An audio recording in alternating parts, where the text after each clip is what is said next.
literally stepped out of the gym for like 5 minutes just to watch that sunset today. But we're done. We're done for the day. We're done stressing ourselves on purpose. But yo, check it. As I was reading that NASM, National Association of Sports and Fitness book that I'm studying, it was talking about stress. You know what I'm saying? Then I started asking myself, I'm like, you know, I went within, like I like to close my eyes, ask questions, let my intuition answer for me. It was like, am I stressed? And it was like, no. And then I thought to myself, I'm like, hold up, but I stressed myself. And it was like, yeah, like I purposely put my body through stress 7 days a week. You know what I'm saying? 365 days a year, I'm putting my body through purposeful stress. And because of that, I'm never stressed. So ask yourself, family, am I stressed? If you don't know how to get that answer, you might not even have to ask yourself that question. You already know you stressed the fuck out. But yo, check it. If you don't know if you're stressed or not, close your eyes, go within, ask that question. You know what I'm saying? Let your intuition, let your body answer for you. And if you are stressed, then ask yourself, how often do you purposely stress yourself throughout the day? Like purposely, for a purpose, for a good purpose. Like, good way to stress yourself is working out. You get what I'm saying? Doing something that is physically demanding, that induces stress into your body, so that you are better able to adapt to the environmental stressors, the stressors from work, the stressors from life that may come upon you, that may test your patience. You get what I'm saying? So how often are you mindful enough to stress yourself on purpose? Ask yourself, from a 1 to 10, do I stress myself a 1 or a 10 on a daily? And if not, you might need to get on your behind, get up off your ass, or sit down, meditate, sit down, pick up a book and read. Or if you're playing your little video games, listen to something productive. You get what I'm saying? That requires that you pay attention. Because paying attention is also a form of work. It's taxing for some people.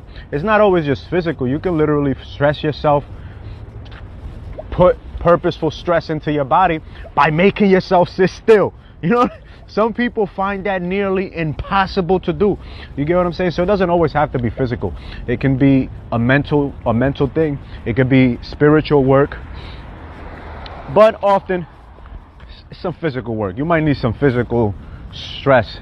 You get what I'm saying? In order to be able to avoid the stressors of living in a society, in the social construct of dealing with people on a daily.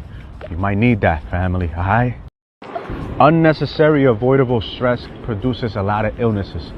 You get what I'm saying? Cardiorespiratory problems, blood pressure related issues, a lot of heart related issues, a lot of mental related issues that can be easily avoided if we just did some mindfulness of self work that, you know, created the space and time in our body and mind so that we can feel and be more at peace with ourselves and with the uncontrollable happenings of society. You know, life is a conundrum.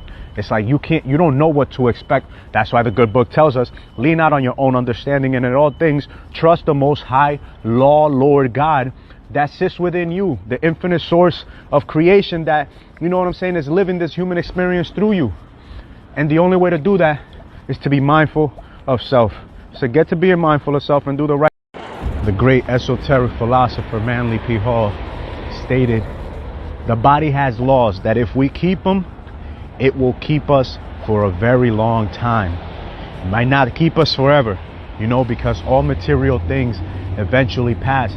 But it can keep us for a very long time, long enough for us to accomplish whatever soul work is necessary, and for us to have whatever soul impact we are supposed to have on reality. You know what I'm saying? In informing, influencing, inspiring, impacting, inviting, illuminating, and inciting whatever positive action, you know what I'm saying, or ripple effect we're supposed to have on reality.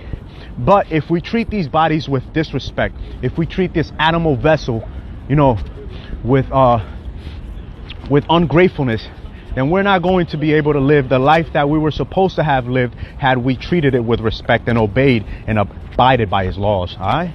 You know, examples of the Bible, we could take it, if we go into the literal sense, right? Methuselah was the longest living individual in the Bible. He lived like 963 years or something like that. 963, 936, there it is, 936, that number, right? But at the same time, Methuselah had access to esoteric knowledge that is now becoming apparent to a lot of men, i.e. semen retention, sexual transmutation of one's sexual energy for higher purposes rather than just wasting them like a freaking animal. You get what I'm saying? Whereas we move forward, we fast forward to the story of King David, the father of King Solomon. King David only lived about 50 something years. You get what I'm saying? But at the same time, King David had multiple wives, and King David also had concubines, meaning he had some whores that he just slept around with, women that weren't his wives. So he was unwisely wasting his sexual energy. 900 years is a long freaking time. That's almost a daggone millennium. You get what I'm saying? I don't know about living that long. I'm good with a few decades, a century and a half or so, maybe two. But none of those things can be possible if we don't practice the necessary practices that are essential to be able to induce this body's capacity to be able to live that long and to be also fruitful. You get what I'm saying? There's a lot of practices that induce purposeful stress. Fasting is one of them. Science even proves it, that when you fast, your body starts to like literally heal itself. It starts eating away at, you know, unnecessary things in your body that could be cancerous or that could cause some debilitating illness. So there's a lot of ways, man. If we just simply learn to obey the laws and just stop doing whatever the fuck we feel like doing,